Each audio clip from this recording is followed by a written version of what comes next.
Bueno, qué lindo es estar en este lugar con ustedes. Para mí es un privilegio. Gracias, Mati, por la presentación y todo el cariño que nos tenemos mutuamente con toda la familia, con el tío Eduardo, la tía Gloria también, tantos años de poder caminar cerquita de ellos y aprender, ¿no? Y crecer. Y el Señor ha sido bueno en mi vida, en la vida de mi familia, en la iglesia también, en permitirnos tener cerca gente que ama al Señor y que nos marca el camino y una dirección clara hacia dónde hay que avanzar. Así que es muy especial para mí poder estar esta noche aquí con ustedes, en esta iglesia tan linda, que tanto amamos, apreciamos, admiramos. También es lindo caminar y conozco a muchos y a otros no. La primera vez que lo veo, lo cual también me da mucha alegría, mucho gozo de ver cómo el Señor va edificando su iglesia, va añadiendo las personas a la iglesia y es una alegría. El Señor les usa en muchas formas para bendecir el ministerio ahí en Ezeiza también, en nuestra iglesia puntualmente. Y caminar juntos también es una bendición y uno va aprendiendo y va creciendo. Así que realmente es una alegría, un gozo para mí estar en esta noche con ustedes. Y tengo el privilegio de compartir la palabra de Dios en un campamento, con lo especial que son los campamentos familiares en la iglesia, ¿no? Un tiempo precioso donde salimos, bien lo decía Mati recién, salimos de todo el ruido, de todas las tareas, las responsabilidades que tenemos todos los días y podemos venir y nos encerramos en este lugar y tenemos comunión y alabamos al Señor y escuchamos la palabra de Dios. Es una bendición, hay que aprovecharlo, ¿eh? Y más después de tantos años que no se reunían así por varios días, ¿eh? Así que disfruten estos días. Yo, si el Señor lo permite, mañana esperamos venir con la familia. Ahí Abby ya tiene el bolso armado hace unos días. Quiere venir a jugar con Josie y con Betsy, ella. Así que ya está todos los días diciendo que quiere venir. Así que bueno, mi familia manda saludos y la iglesia también. El tema para estos días, vamos a estar compartiendo, es en relación a la familia, ¿no? Y qué precioso es pensar en la familia y el diseño de Dios, ¿no? Qué precioso es pensar en cómo Dios diseñó esto para su gloria. Y Él no solamente lo diseñó, sino que Él nos dejó a nosotros los principios para que podamos vivir de acuerdo a su verdad, de acuerdo a su diseño. Cuando Mati me invitó para hablar aquí en el campamento y predicar, entonces empecé a orar y buscar la guía del Señor, a ver qué pasaje podía enseñar. Así que, bueno, ahí estudiando el libro de Colosenses, ahí es donde vamos a enfocarnos en estos días, hoy y mañana. Mañana de forma muy puntual vamos a enfocarnos en el versículo 18 al 21, que va a hablar acerca de el diseño de Dios en la familia, va a hablar acerca del rol de la mujer, del hombre en el hogar y nos va a mostrar también principios preciosos para hijos y principios preciosos para padres, cómo criar, cómo pastorear a nuestros hijos de una forma apropiada. Pero lo que quise hacer fue ir a través del capítulo 3, ¿sí? Ir a través del capítulo 3 de Colosenses. Así que me puedes acompañar ahí en tu Biblia al capítulo 3 de Colosenses y vamos a ir avanzando un poquito, ¿sí? Hay temas preciosos en todo el libro de Colosenses y ahora yo te voy a mencionar un poquito del contexto para que podamos apreciar mejor el tema que vamos a estar estudiando. Pero el primer tema, el punto de partida, lo tomé a partir del versículo 5 hasta el versículo 7. Lo vamos a cortar ahí por cuestión de tiempo, ¿sí? Y el tema para esta noche es una familia enfocada en la santificación. Una familia enfocada en la santificación. El pasaje que vamos a leer, vamos a leerlo hasta el versículo 11 porque sería el párrafo que corresponde, pero lo vamos a dejar a la mitad, ¿sí? Y dice así la palabra de Dios. Déjeme leer el pasaje y después oramos al Señor. Dice el versículo 5 de Colosenses 3, haced morir, pues, lo terrenal en vosotros: fornicación, impureza, pasiones desordenadas, malos deseos y avaricia, que es idolatría. Cosas por las cuales la ira de Dios viene sobre los hijos de desobediencia, en las cuales vosotros también anduvisteis en otro tiempo cuando vivíais en ellas. Oremos al Señor. Padre, qué gozo es poder estar en esta noche con mis hermanos amados, Señor, esta iglesia preciosa que tú estás, Señor, edificando, afirmando, Señor. Y gracias porque en esta noche podemos en comunión cantarte, Señor, alabarte, pero también, Padre, podemos abrir tu palabra. Tu palabra es el instrumento por el cual tú has salvado, Señor, nuestras vidas. Y es tu palabra también el instrumento por el cual tú vas edificando tu iglesia, nuestras vidas, nuestros hogares, nuestras familias, Señor. Y qué privilegio, Señor, poder abrir tu palabra en esta noche. Ayúdanos a tener un corazón y una mente atenta, despierta, humilde para recibir tu palabra, Señor. Yo te ruego, Padre, que me puedas utilizar como un siervo para poder comunicar tu palabra de una forma fiel a mis hermanos, Señor. Y Padre, si es tu voluntad que puedas traer mucho fruto en cada una de nuestras vidas, Señor, por medio de estas verdades. Padre, nos encomendamos a ti, a tu Espíritu, y oramos agradecidos en nombre de Jesús. Amén. Amén. Déjeme decir algunas cositas antes de meternos al pasaje. La santificación es el llamado de Dios a todo creyente. Es el llamado alto que nosotros tenemos. Es un privilegio. Dios nos ha llamado para vivir vidas totalmente distintas a las que antes teníamos y vivíamos. Vidas esclavas del pecado. Así que familias enfocadas en lo eterno, familias enfocadas en la santificación. Ahora, esto no siempre es así, ¿no? Hay muchas veces en nuestra vida donde nos distraemos fácilmente, ¿no? El mundo, el pecado nos seduce, nos distrae y perdemos nuestro enfoque en este llamado alto que Dios ha puesto en nuestras vidas. Fácilmente somos engañados. Pero, hermanos, nosotros sabemos que la salvación del creyente ya fue dada, ya fue efectuada. El Señor nos salvó y esto es algo maravilloso. Hoy gozamos de esta salvación, pero aún nuestro cuerpo es afectado por el pecado. Aún nuestro cuerpo, el pecado tiene poder, tiene influencia. Hemos muerto a la paga del pecado, pero el poder del pecado aún permanece fuerte en nuestra vida. Y hay tensión. Y vos sabés de qué estamos hablando, ¿no? Porque vos vivís esta lucha y esta tensión todos los días. Todos los días de tu vida vos te levantás y enfrentás los mismos desafíos. Una guerra, una lucha interna fuerte en el corazón.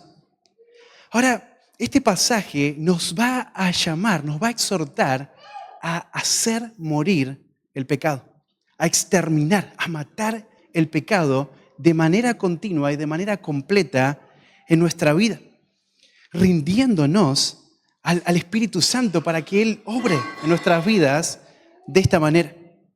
Así que la presencia del pecado sigue teniendo efecto, influencia en nuestra vida.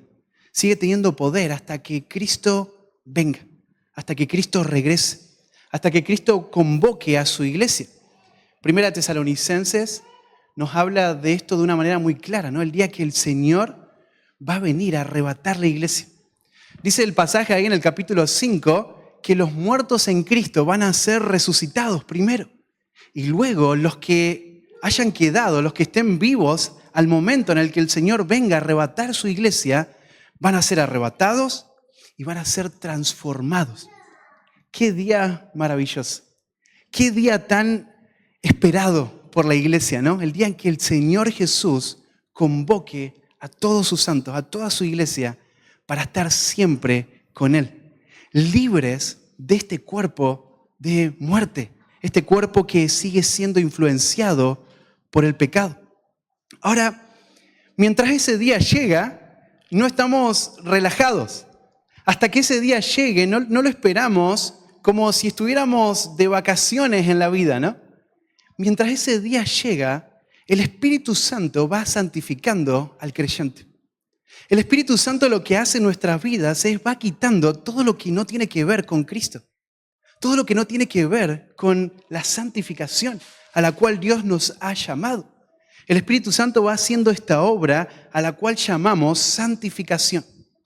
Ahora, este pasaje nos exhorta y nos llama a vivir una vida que agrada a Dios. Este pasaje nos exhorta a hacer morir el pecado. Este pasaje nos llama a exterminar el pecado. Ahora, déjeme decir algunas cositas en cuanto a estos creyentes a quien Pablo les escribe. Estas iglesias eran iglesias que estaban influenciadas por hombres que lo que trataban de hacer era meter en la vida de la iglesia el legalismo. Por ejemplo, trataban de imponer comidas. Ellos decían, sí, claro, Cristo está bien, pero aparte de eso, vos necesitas añadir algunas cosas a tu vida espiritual. Para vivir una vida pura, una vida santa, vos necesitas abrazar ciertos ritos. Tenés que guardar ciertas fechas, ciertas fiestas que son parte de estas tradiciones de hombres que lo que hacían era imponer estilos de vidas, como también, por ejemplo, el ascetismo, ¿no? Esta idea de imponer privaciones que lo que hacían era enfocarse en lo externo y no en lo interno. Ellos buscaban mostrar una aparente piedad, pero en realidad lo que era eso era un maquillaje que lo que hacía era mostrar una falsedad total que había dentro de sus vidas. Ahora, Pablo va a mostrar a través del libro de Colosenses, capítulo 1, capítulo 2 y aún el capítulo 3, que Cristo es suficiente para la salvación. Cristo es suficiente para la santificación. No necesitamos ideas de hombres. No necesitamos la sabiduría del mundo. Fuimos librados de la potestad de las tinieblas y trasladados al reino de Cristo. Hemos muerto con Cristo y hemos resucitado con Cristo. Cristo es el que hizo esto. No necesitamos la sabiduría de este mundo, no necesitamos ideas, tradiciones, ritos. Lo que necesitamos es Cristo. Es Cristo. Y esto es lo que nos va a mostrar este pasaje, ¿no? Porque estamos unidos a Cristo, ahora podemos hacer morir el pecado en nuestras vidas. Ahora, cuando miramos nuestro caminar con Cristo, nuestra vida cristiana, podemos ver lo fácil que es ser engañado y ser seducido por el pecado. Lo fácil que es caer en ritos, en el legalismo. Lo fácil que es caer y ser seducidos por el pecado. Es tan fácil caer y ser arrastrados por el pecado. Es tan fácil ser destruidos por el pecado. Cuando miramos todos estos años, ¿no?, en el que el Señor ha ido edificando las iglesias, podemos ver tanta gente que ha quedado en el camino, ¿no? Que ha sido descalificado de la carrera. Tantas familias que fueron expuestas a la verdad, así como vos hoy estás siendo expuesto a la verdad, pero que al final ellos desertaron. Familias destruidas por el pecado. Y tal vez hay personas acá que han vivido esto muy de cerca, ¿no? Tal vez tu propia familia hoy fue descalificada. Ellos abandonaron la carrera. Tan fácil es caer, ¿no? Incluso tan fácil es poder estar acá y poder vivir una vida de apariencia. Pero hermanos, Dios conoce el corazón. Dios conoce el corazón. Dios conoce que es el motor que impulsa, que te mueve a hacer lo que haces, a estar donde estás, ¿no?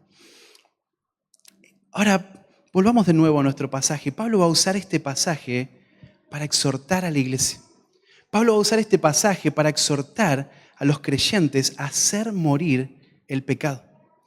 Hermanos, nuestras vidas, nuestras familias deben ir en pos de este llamado sublime, este llamado alto de Dios. Fuimos sepultados con Cristo, fuimos resucitados con Cristo, ahora tenemos una nueva vida y esta nueva vida demanda hacer morir el pecado en nosotros. Ahora, déjeme decir algo más acerca de este mandato que vamos a estudiar en unos minutitos. Este mandato de hacer morir el pecado. Hay muchas personas que han tomado pasajes como este de Colosenses o pasajes como los que Jesús habla. Yo sé que en la iglesia han estado estudiando Mateo. A veces escuchamos las predicaciones ahí de su iglesia, ¿no? Mateo capítulo 5, cuando el Señor Jesús habla de cortar, de sacar el ojo, de cortar la mano, mutilarse. Algunos han tomado estos pasajes de una forma totalmente errónea, de una forma totalmente equívoca. Algunos incluso han llegado a lastimar su cuerpo, ¿sí? La tradición nos cuenta de un hombre, un teólogo muy famoso que se llamaba Orígenes, ¿no? Y este hombre, que fue un hombre muy importante en la historia de la iglesia, él se castró por su propia voluntad, porque él interpretó mal un pasaje ahí en Mateo, ¿no? Él pensaba que de esa forma él iba a poder hacer morir, iba a poder agradar a Dios, ¿no? Y durante varios momentos en la historia de la iglesia esto también ha pasado. Por ejemplo, en la Edad Media era usual en las ciudades ahí en Europa ver personas, grupos conocidos como los flagelantes, ¿no? Que ellos lo que hacían es caminaban por las calles y se iban azotando como castigo por su pecado, por sus deseos. Ahora, Pablo, en el contexto, él condenó todas estas prácticas legalistas. Él mostró que estas prácticas legalistas no llevan a ningún lado. Son un engaño, son una apariencia externa, pero no tienen nada de poder para matar el pecado del corazón. Así que este pasaje no tiene que ver con mutilarse, no tiene que ver con matarte a vos o matar a nadie. No vas a querer matar a alguien después de leer este pasaje, ¿no?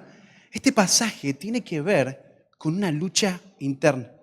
Este pasaje tiene que ver con una guerra a la cual hemos sido llamados. Ay, muchas gracias. Yo soy de transpirar, así que vine preparado, Luis, mirá. Tengo mi pañuelito. Igual lo voy a usar. Se va a mojar enseguida este. Somos llamados a participar de una manera activa en esta guerra. Así que quiero que veamos, hermanos, en este pasaje que leímos y vamos a estudiar, algunas razones por las cuales cada uno de nosotros debemos enfocarnos en la santificación. En este pasaje quiero que veamos algunas razones por las cuales cada familia debe estar abocada a este llamado alto de la santificación. Así que vamos a ver 3 razones en esta noche. La primera razón por la que debemos enfocarnos en la santificación en nuestro hogar es porque es un mandato del Rey. Es un mandato de Dios. Miren cómo comienza ese versículo 5. Dice la palabra de Dios: haced morir, pues, lo terrenal en vosotros. Qué interesante cómo comienza, ¿no? Pablo, este versículo 5, él comienza dando acá un imperativo, dando una orden. Esto no es una opción para los creyentes. Hermanos, si has resucitado con Cristo, si has nacido de nuevo, si has sido regenerado, esto no es opcional para vos. Esto no es algo que vos podés escoger hacer o no, o posponer en tu vida. Esto es un mandato del Rey, un mandato del Rey. Ahora, miren esa palabrita ahí, haced morir. Esta idea acá es la idea de causar la muerte. Esta es la idea de llevar a la muerte. Tiene el sentido ahí de exterminar, ¿no? De matar. La palabrita es la palabrita para un cadáver, un cadáver que no tiene vida. Así que acá está el mandato. Pablo dice que debemos, sí o sí, es un mandato, debemos matar, debemos aniquilar, debemos exterminar. Ahora vamos a ver con más detalle qué. Pero déjeme decir algo más en cuanto a esta palabrita. Aquí no solamente tenemos un mandato, sino que este verbo está en su voz activa. Y lo que significa eso, hermanos, es que esto no es un simple deseo, no es una consideración que está ahí en mi mente. Esto no es un sueño que quisiera realizar, sino que acá tenemos un mandato que debe ser realizado, debe ser obedecido. Lo que significa esto es que requiere esfuerzo. El creyente tiene que esforzarse para que esto suceda. Nosotros sabemos que es el Espíritu Santo quien hace la obra, pero nosotros no estamos pasivos esperando que un milagro suceda, sino que nos involucramos en esto. Nos involucramos en la santificación de manera activa. Así que, miren qué interesante, porque es un mandato, es un imperativo y está en su voz activa. Así que, hermanos, todos los creyentes estamos en este punto en nuestra vida. Todos los creyentes sabemos lo que implica esto, ¿no? Porque si vos estás en Cristo, cada día, como decíamos al comienzo, nos levantamos y nos encontramos en esta guerra espiritual. Esta guerra que requiere que cada día nos esforcemos. Cada día, en la gracia de Dios, nos levantemos y hagamos morir el pecado en nosotros. Miren ahí el versículo 8, cómo aparece esta misma idea expresado de una forma distinta. Pero mira, dice el versículo 8, pero ahora dejad también vosotros todas estas cosas. Y ahí menciona una lista con algunos pecados, ¿no? Pero ahí la idea es dejad. De nuevo, no es un simple deseo, no es un simple sueño, algo que quiero, deseo, anhelo en mi vida, sino que esto implica una acción. Esto implica un esfuerzo. Tengo que involucrarme en este llamado alto del Señor a vivir una vida santa. Así que, hermanos, el Rey nos exige a nosotros que hagamos algo. El Rey nos exige que hay que matar. Hay que hacer lo necesario para exterminar el pecado en nuestras vidas, en nuestro hogar. Así que, hermanos, esto es un mandato. Hay que hacer morir el pecado en nosotros. Hay otra cosa más que quiero decir de esta palabrita, que es importante. Porque esta palabrita no solo es un mandato activo, como lo vimos, que necesitamos realizar esta acción, esforzarnos, sino que la idea también acá es que es una acción completa. Es una acción completa, es decir, el hacer morir el pecado debe ser realizado de una forma completa, no de una forma parcial. Ahora, esto no quiere decir, hermanos, que nosotros podemos eliminar el pecado de manera completa en nuestra vida y ser perfectos ahora mismo, ¿no? Esto no es así. Esperamos a Cristo. Cristo, cuando Él venga a buscar la iglesia, Él va a transformar nuestros cuerpos. Él va a librarnos del efecto que el pecado sigue teniendo en nuestros cuerpos, ¿no? Así que no quiere decir esto perfección, pero sí esto quiere decir que hay una lucha, hay una guerra interna y antes en esta guerra éramos dominados por el pecado, éramos esclavos del pecado. Antes amábamos al que ahora es nuestro enemigo, ahora luchamos contra el pecado. Ahora matamos el pecado. Ahora este aliado se transformó en nuestro enemigo principal con el cual estamos batallando, el pecado. Hay veces donde en nuestra vida queremos hacer ciertos arreglos, ¿no? Ciertas conciliaciones con el pecado, ¿verdad? Bueno, dejo de hacer esto, abandono este pecado, pero este no. O bueno, sé que está mal y sé que es grave, voy a dejar lo que es más grave, voy a dejar aquellos pecados que son escandalosos, pero sigo manteniendo cosas en mi corazón.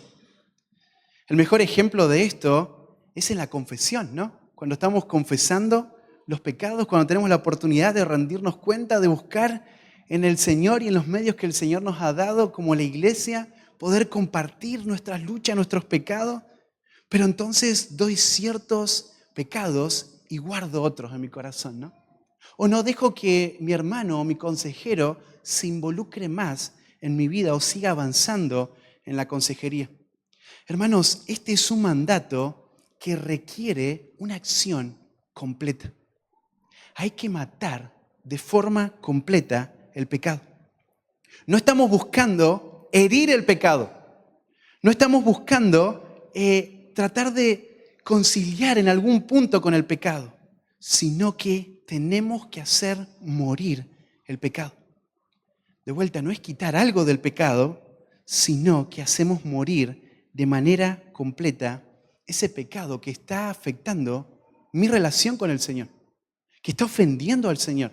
Este pecado que está afectando a la iglesia, a mi familia. Yo pensaba ahí cuando pensaba en este principio, pensaba en un pasaje en 1 Tesalonicenses, capítulo 4, versículos del 1 al 8. No lo vamos a leer ni a estudiar. Solo quiero mencionar algunas cosas en cuanto a ese pasaje. En primer lugar, ese pasaje nos muestra que la voluntad de Dios es la santificación. Es huir, es abstenerse, es alejarse del pecado, hacer morir el pecado.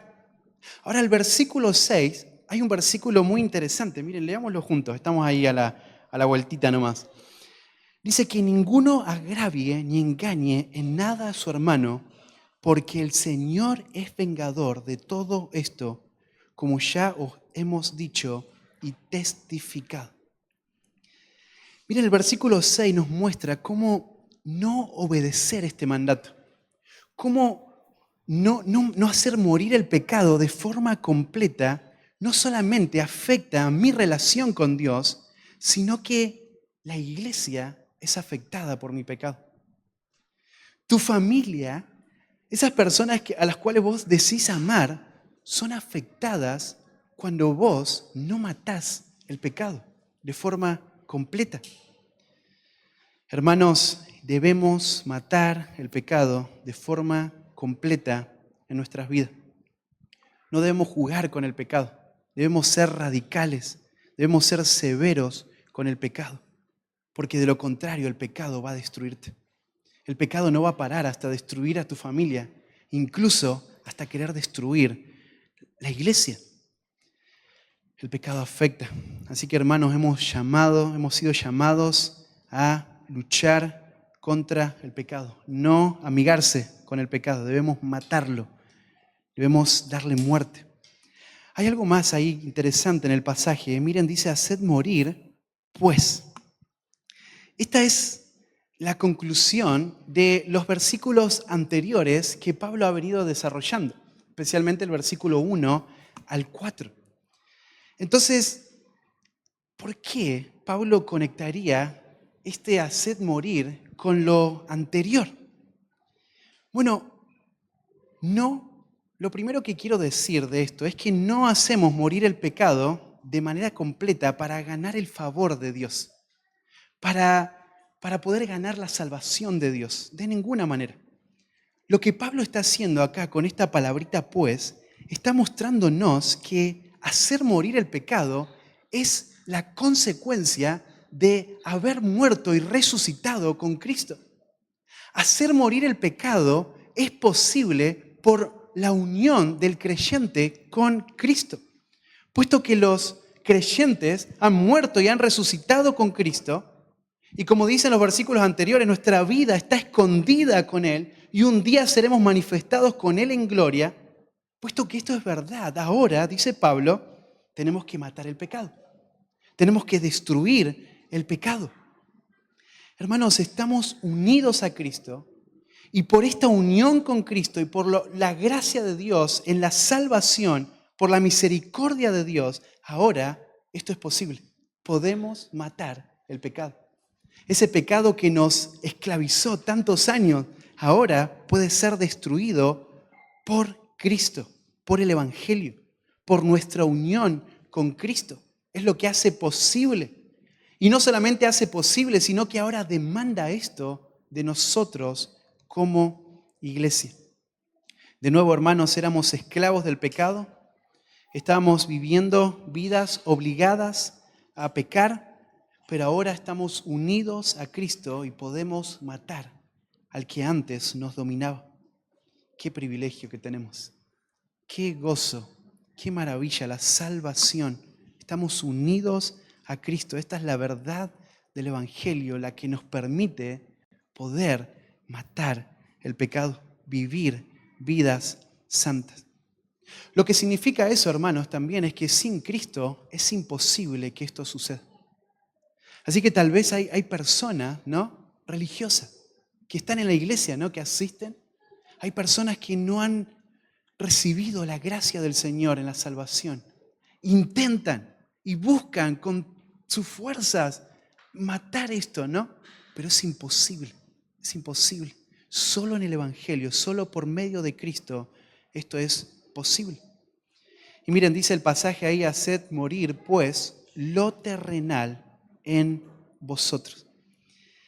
Este terrenal en vosotros es una referencia al pecado. Tiene que ver esto con nuestros miembros que eran instrumentos de iniquidad, ¿no? Cuando habla de matar el pecado, lo terrenal en vosotros, habla de matar las partes o miembros del cuerpo, ¿no? Y en realidad se está refiriendo a los pecados relacionados con estos miembros. Y ahora vamos a hablar un poquito más de esto, ¿no? Ahora, de vuelta, no podemos hacer morir lo terrenal en nosotros de forma completa en el sentido de perfección, ¿no? Esto va a ser real y va a ser completo cuando el Señor regrese, cuando tengamos cuerpos glorificados, pero hay un llamado y el llamado es hacer morir nuestros miembros terrenales. Todos estos instrumentos que nos alientan y nos llevan al pecado. Ahí si buscan en sus Biblias, acompáñenme a Romanos capítulo 6. Vamos a leer algunos pasajes aquí. Romanos capítulo 6.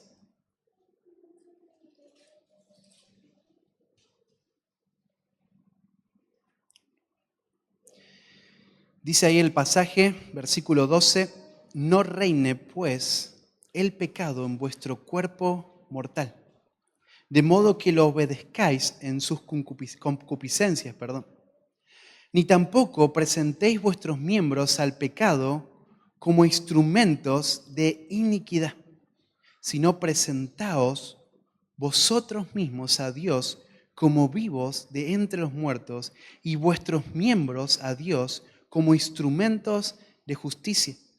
Porque el pecado no se enseñoreará de vosotros, pues no estáis bajo la ley, sino bajo la gracia. Mirá ahí el versículo 19 de ese mismo capítulo. Hablo como humano por vuestra humana debilidad, que así como para iniquidad presentasteis vuestros miembros para servir a la inmundicia y a la iniquidad, así ahora para santificación presentad vuestros miembros para servir a la justicia. Miren qué interesante, porque antes de Cristo, antes de la salvación, presentábamos, dice ese pasaje, nuestros miembros al pecado. Pero ahora en Cristo presentamos nuestros miembros a la justicia, a la justicia. Esta misma realidad habla Pablo ahí en el capítulo 7. Pueden anotar ahí en sus apuntes Romanos capítulo 7, especialmente los versículos 25, 22, 23, 24 y aún el 25, ¿no? Ahora, haced morir todo el pecado en nosotros. Todo el pecado en nosotros. En Primera de Pedro, capítulo 2, versículo 11, el ruego de Pedro, del apóstol ahí, a los hermanos que están siendo perseguidos, a que como extranjeros y peregrinos se abstengan de los deseos carnales que batallan contra el alma. Así que, hermanos, ya no proveemos más para los placeres, para los deseos de nuestra carne. No cumplimos los deseos de nuestra carne.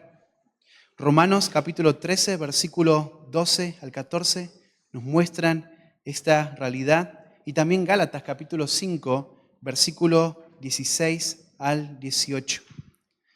En fin, el punto es, hermanos, debemos matar el pecado. Padres, mañana vamos a hablar, especialmente en la segunda reunión, a la reunión de la tarde, vamos a hablar de la responsabilidad de los padres, ¿no? De criar a los hijos. La responsabilidad que los padres tienen en el hogar. Padres deben matar el pecado en sus hogares. El pecado destruye. No es un juego, no es una broma. El pecado va a destruir tu hogar. Si no haces de este mandato la meta más grande de tu vida, si no te comprometes con las demandas del Rey, hacé morir el pecado. Miren, hay un autor, un puritano, que él escribió lo siguiente. Richard Baxter. Dice, trate al pecado como éste lo trata a usted. No se compadezca de él, así como él no se compadece de usted. Trátelo como debe tratarse a un asesino. Hágalo morir antes que él lo haga con usted. Y aunque lo lleve a usted hasta la tumba, como le hizo a su cabeza, no podrá mantenerlo allí. Tenemos que matar el pecado. Tenemos que matar el pecado.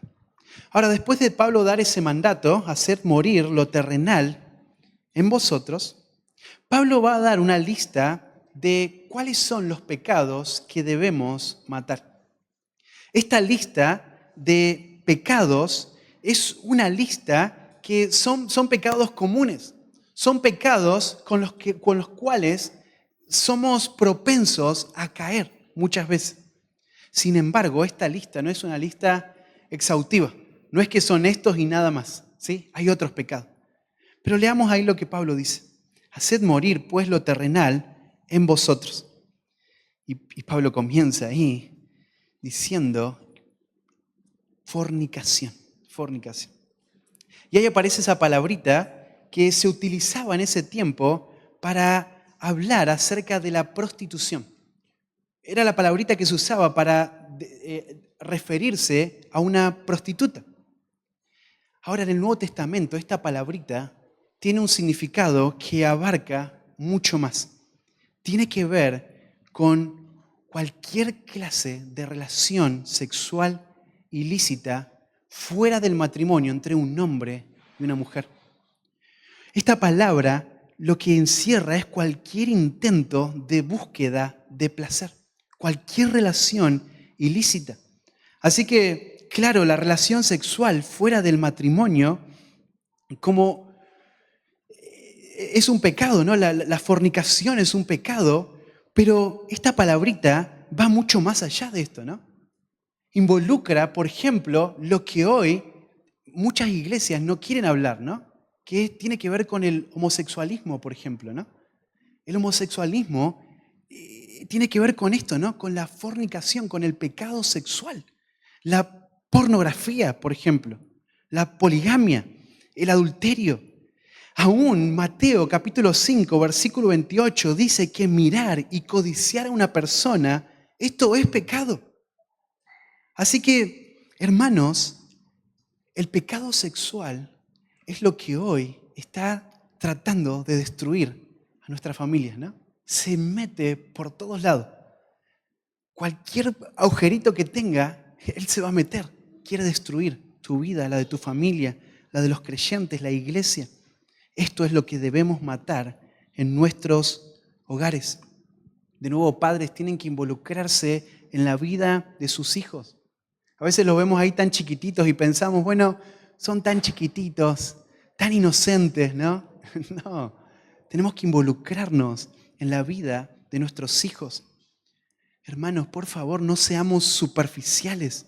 Matemos el pecado sexual en el hogar.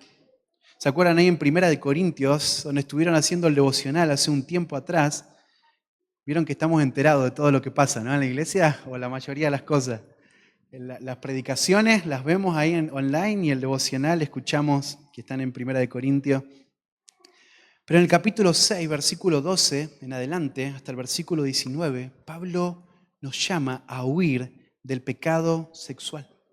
Y Pablo muestra cómo este pecado sexual afecta nuestros cuerpos, cuerpos que pertenecen a Dios, cuerpos que deben ser usados para la gloria de Dios, no deben ser presentados al pecado.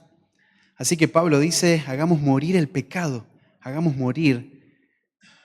sexual, la fornicación.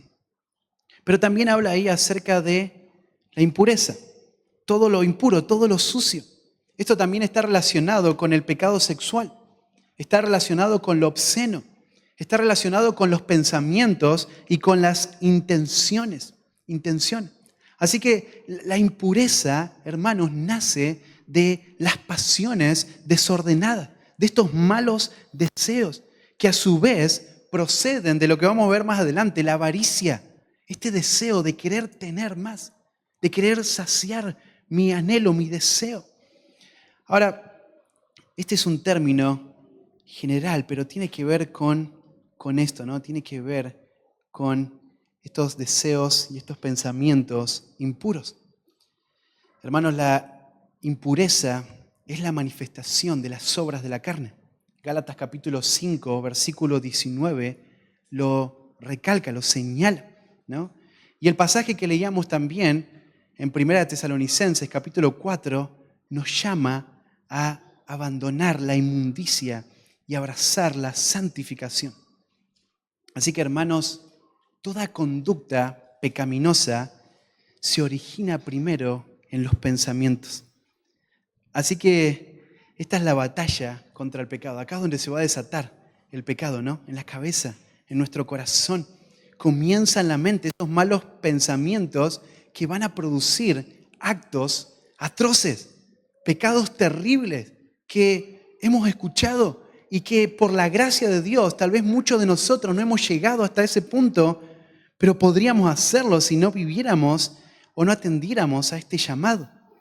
Los malos pensamientos producen estas conductas pecaminosas, nos llevan a vivir de esta manera. Así que incluso a veces nuestros pecados no hay actos, ¿no? No hay actos físicos, no hay adulterio, no hay fornicación, no llegamos al pecado de la masturbación, por ejemplo, pero en la mente, en el corazón, ahí está, ¿no? Y eso es pecado, eso es pecado. Debemos abandonar la impureza, aún en nuestra mente. Habla también ahí de las pasiones desordenadas, este deseo fuerte, estos impulsos que son tan fuertes, que están fuera de control, fuera de lo que Dios ha establecido. Y esto se refiere de nuevo a la pasión, al deseo sexual, ¿no?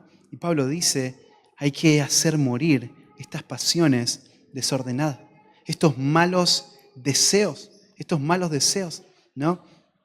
Y acá tiene que ver con estos pensamientos, estas cosas que hay en la mente. Y Pablo dice también ahí la avaricia, la codicia, podríamos decirlo de esta manera, ¿no? Este pecado que podríamos decir que es la raíz de todo lo anterior. Todo lo anterior surge de este deseo, de esta avaricia. Esta avaricia que Dios mencionó, por ejemplo, en los 10 mandamientos, ¿no? Menciona la avaricia. Es un pecado grave. Ahora, esta palabrita avaricia acá viene de la palabra de tener más. Esto es lo que significa la traducción literal. Es este deseo insaciable. Es este deseo de querer más. Incluso de querer aquello que está prohibido, aquello que no me pertenece, aquello que Dios prohibió. Santiago capítulo 4, versículo 2 menciona que las guerras y los pleitos producen y salen de un corazón que está abocado a querer tener un corazón avaro, siempre quiere más. Un corazón que no se contenta con lo que Dios le ha dado, sino que quiere más, quiere más. Y Pablo dice ahí al final que es idolatría. La avaricia y todos los pecados que Pablo acaba de señalar tienen que ver con esto, con un corazón idólatra, un corazón idólatra. Miren,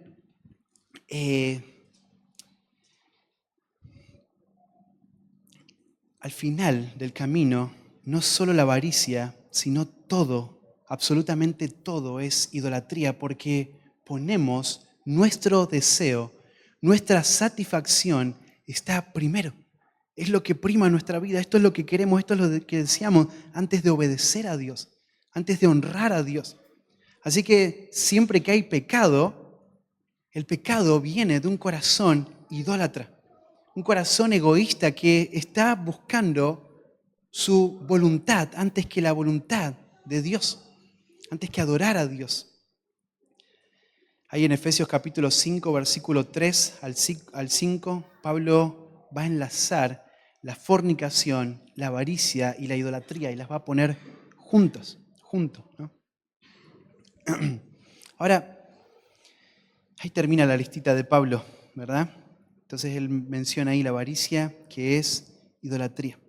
Hermanos, yo no les conozco a ustedes, a todos, lo suficiente. Tal vez con alguno puedo hablar más o conocer un poquito más porque frecuentamos tal vez en algún lugar. Pero sí conozco mi propio corazón. Sí conozco el corazón de las personas que están cerca mías, ¿no? Y esta es nuestra realidad cada día. Esta es tu realidad. La realidad de tus hijos, la realidad de tus hermanos, de tus amigos ahí en la iglesia. Todos estamos en este punto. Todos estamos envueltos en esta guerra espiritual. Y hermanos, el pecado va a destruir todo a su paso si no somos diligentes en luchar contra el pecado. Esta batalla que estaba presente en nuestras vidas también estaba presente en la vida de Pablo. En el capítulo 7, Pablo clamaba: ¿quién me librará de este cuerpo de muerte, ¿no? Así que mi preguntita es, ¿estamos luchando contra el pecado? ¿Estás obedeciendo el mandato de hacer morir el pecado? ¿O estás encubriendo el pecado en tu vida? ¿Te estás absteniendo del pecado o estás jugando con el pecado? Podríamos pensar en esta noche también cuáles son esos pecados que están afectando tu vida. En esta semana, no necesitas irte muy lejos, no, esta semana. Esos pecados que están afectando tu vida, que necesitas matar. Podríamos pensar como padres en esta noche también, ¿no? Estamos quitando el pecado del hogar de una manera fiel. Hermanos, esto es un mandato serio. El Rey nos manda a matar el pecado de una manera completa en nuestras vidas, en nuestros hogares. Así que yo me paro hoy frente a ustedes como un heraldo de Dios y les llamo hoy a obedecer al Señor, a obedecer el mandato de Dios. Destruí el pecado en tu vida. La primera razón por la que debemos enfocarnos en la santificación es porque es un mandato del Rey. Pero la segunda razón por la que debemos enfocarnos en la santificación es porque la ira de Dios se manifiesta contra el pecado. Este es el próximo punto que vamos a leer. Miren ahí el versículo. Dice, cosas por las cuales la ira de Dios viene sobre los hijos de desobediencia. Hermanos, debemos hacer morir el pecado en nosotros, en nuestros hogares, porque el pecado demanda la ira de Dios. Miren ahí el versículo 6 comienza, cosas por las cuales la ira de Dios. Estas cosas son las que Pablo acaba de señalar. La fornicación, la impureza, las pasiones desordenadas, los malos deseos, la avaricia, la idolatría. Estas son las cosas que Pablo acaba de señalar, es el pecado. Todo lo que nos lleva a la iniquidad. Tenemos que abandonar estas cosas. Y miren lo que dice ahí el pasaje, por las cuales la ira de Dios. Y Pablo comienza a hablar ahora acerca de el juicio justo de Dios por causa del pecado. El juicio de Dios en contra del pecado y de los pecadores. El Salmo capítulo 7 nos da algunos versículos que nos hablan y nos dan luz en cuanto a este juicio de Dios. Esta ira de Dios al pecado y a los pecadores. Miren ahí algunos versículos. Fenezca ahora la maldad de los inicuos, mas establece tú al justo. Versículo 9, Salmo 7. Porque el Dios justo prueba la mente y el corazón. Miren, Dios es justo. Versículo 10, mi escudo está en Dios, que salva a los rectos de corazón. Dios es juez justo.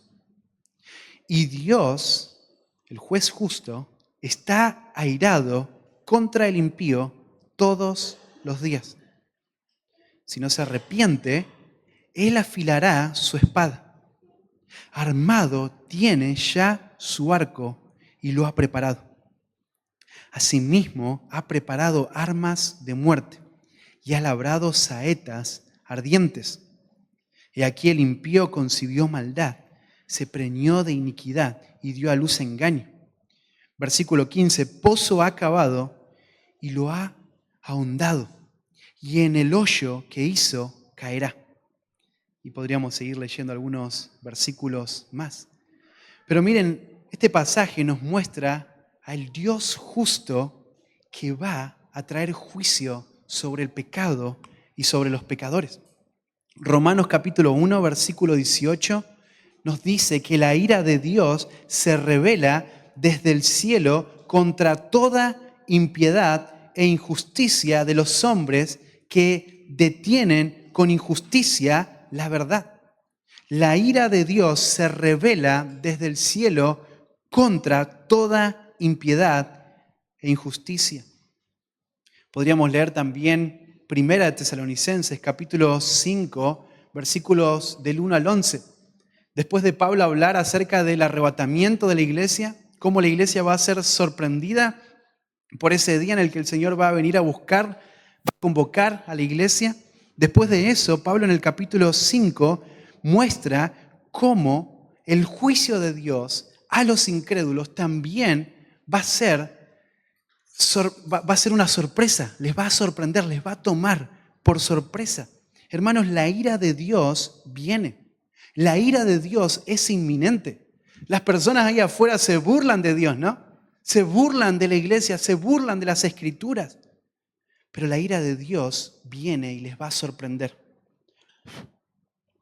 Va a sorprender al impío. Ahora, la iglesia, los creyentes verdaderos, no vamos a ser sorprendidos por el día de juicio, por la gracia y la misericordia de Dios. Vamos a ser sorprendidos por el arrebatamiento, pero los incrédulos, ellos sí, van a ser sorprendidos por este juicio inminente, seguro, viene sobre los hijos de desobediencia. Efesios capítulo 3, capítulo 5, versículo 3 al 8 también menciona esto, ¿no? Cómo la ira de Dios viene sobre los hijos de desobediencia. Y ahí aparece esa palabrita, ¿no? Por las cuales la ira de Dios viene sobre los hijos de desobediencia. De nuevo, hermanos, la ira de Dios viene. Este juicio justo de Dios se va a manifestar. Dios va a manifestar su justicia contra el pecado. Y la ira de Dios, Pablo la presenta en este pasaje como una razón para el creyente abandonar el pecado. La ira de Dios, Pablo la presenta como una razón para el creyente hacer morir lo terrenal. Esta es una razón. La ira de Dios nos motiva. La ira de Dios nos alienta a abandonar el pecado en todas sus formas, matarlo de forma completa. Ahora, no es que haciendo morir el pecado vamos a librarnos de la ira de Dios. No, ya hablamos de eso, ¿no? Sino que, hermanos, fuimos regenerados, fuimos unidos a Cristo. Cristo nos ha librado de la ira venidera, pero Cristo Cristo, Él nos salvó de la ira venidera. El hecho de que la ira de Dios viene sobre el pecado y sobre los pecadores nos alienta a abandonar eso por lo cual la ira de Dios viene, que es el pecado. Así que la ira de Dios es un aliento, es un estímulo. La ira de Dios nos recuerda, Dios es un Dios santo. Dios es un Dios justo. Dios castiga el pecado. Dios aborrece el pecado. Dios aborrece a los pecadores. Y Él va a destruir al pecado y a los pecadores. Él va a dar muerte al pecado. Hermanos, la ira de Dios es una razón suficiente para cada mañana levantarnos y guiar a nuestra familia a Cristo. Y guiar a nuestra familia a la santificación, a vivir para los propósitos eternos. Ahora, el creyente no va a sufrir la ira de Dios, pero sí el creyente va a sufrir la disciplina de Dios por causa del pecado. No atender al mandato del rey lo que va a acarrear es consecuencias en tu vida. Consecuencias que van a ser dolorosas, que vas a tener que arrastrar, muchas de ellas, el resto de tu vida. Hermanos, ¿es la ira de Dios una motivación para tu vida? ¿Es la ira de Dios una motivación para luchar contra el pecado en tu hogar? Así que la primera razón es un mandato, pero la segunda razón es porque la ira de Dios se manifiesta contra el pecado. Pero hay una tercera razón y una última. No se me duerman. Wow, acabo de ver la hora, son las 11:30.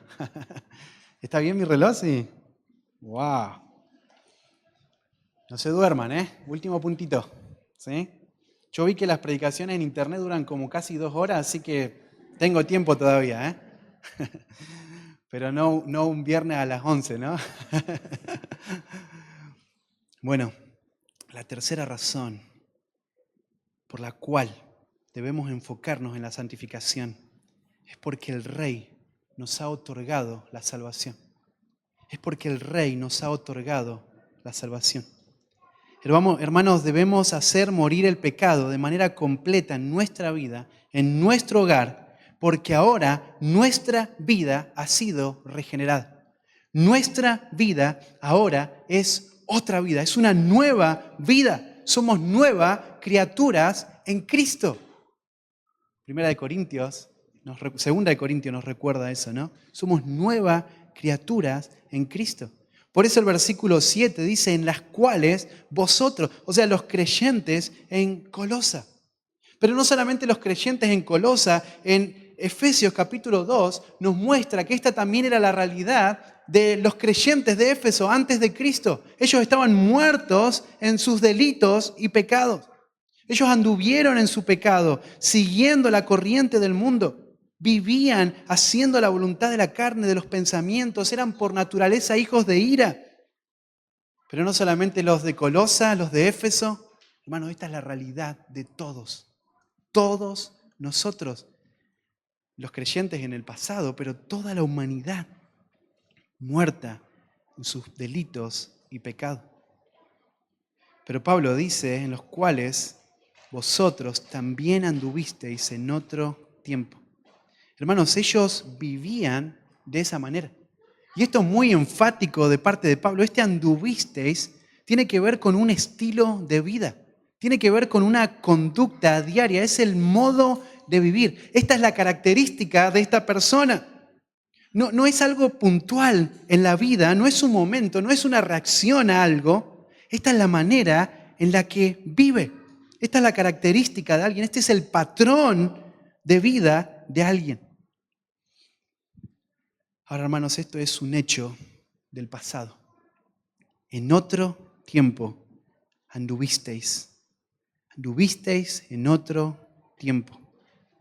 Antes de estar unidos a Cristo, antes de haber muerto y resucitado con Cristo, esto era nuestra vida. Esto era lo que amábamos. Esto es lo que hacíamos todo el tiempo, todos los días. Estábamos obligados a ir corriendo atrás de nuestro pecado porque éramos esclavos. Estábamos muertos, viviendo en oposición a Dios, amando el pecado. Vivíamos para el pecado. El fin de nuestra vida eran propósitos egoístas, era nuestra propia gloria y satisfacción. Antes vivías así, pero ahora hemos sido librados del pecado. Ahora, hermanos, si estás en Cristo, sos una nueva criatura y ya no vivimos más así. Lo que antes amábamos, en lo que nos recreábamos, ahora se ha convertido en nuestro enemigo. No vivimos más así. La característica de tu vida es ahora libertad del pecado. Una vida guiada por el Espíritu, muerte al pecado, santificación.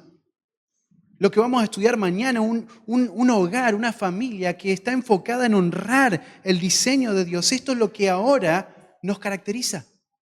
Esto es lo que ahora anhelamos, buscamos, deseamos. Ahora, hermano, yo estoy acá frente a vos y estoy pensando, esto no es fácil. Esto no es fácil porque vivimos en un mundo caído. No solamente vivimos en un mundo caído, nuestro cuerpo es afectado por el pecado aún. Pero hermanos, Cristo, el Evangelio, mi unión con Cristo me ha liberado del pecado. Y ahora vivimos para los propósitos eternos. Y ahora me aferro a la palabra de Dios en esos momentos donde es difícil, donde quiero abandonar, donde quiero cumplir los deseos de la carne. Ahora me aferro a la palabra de Dios. Abrazo los medios que Dios me dio, la iglesia, qué precioso regalo.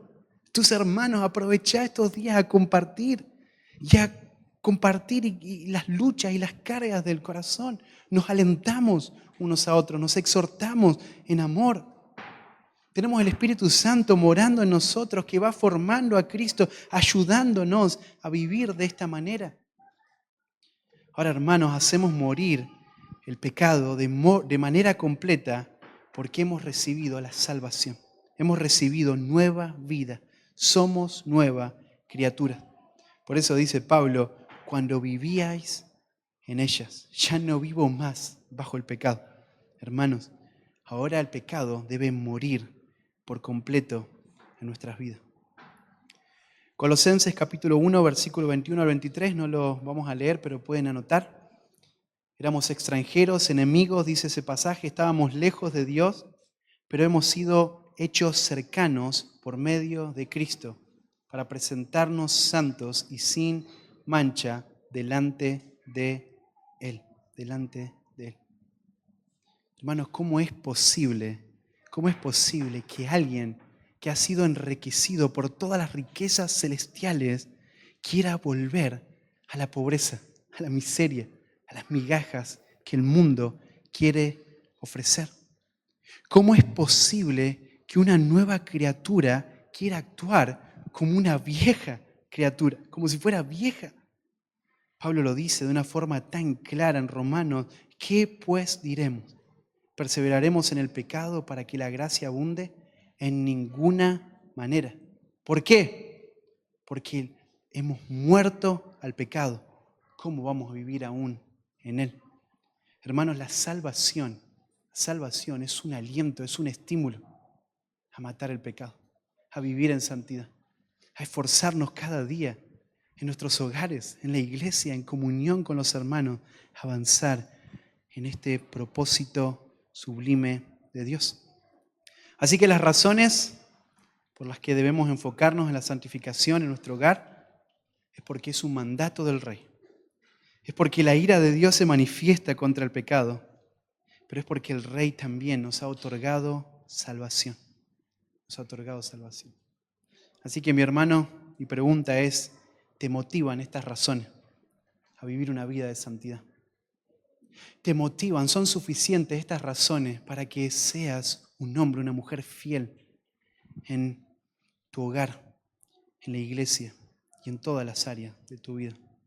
¿Estás viviendo de una manera activa este principio? ¿Estás luchando contra el pecado?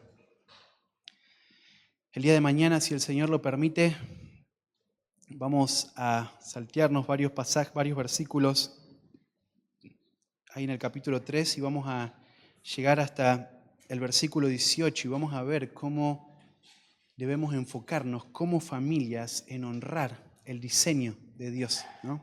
Y vamos a hablar ahí de las esposas, de los esposos, de los hijos, de los padres.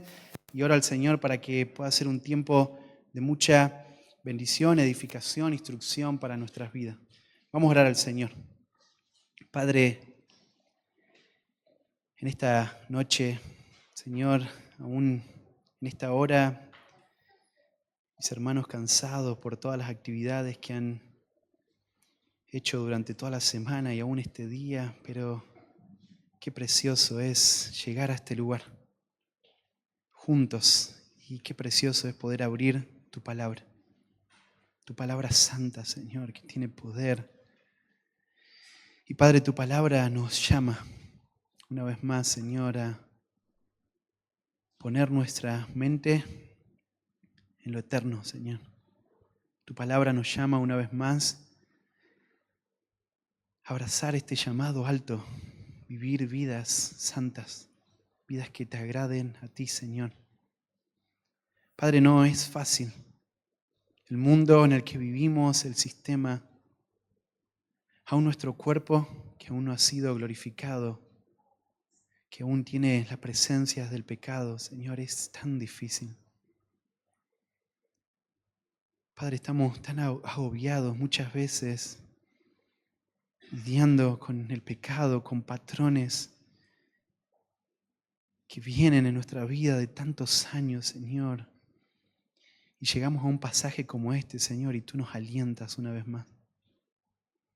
Tú nos llamas, Señor, con la autoridad que tienes a vivir vidas acorde a la salvación que hemos recibido.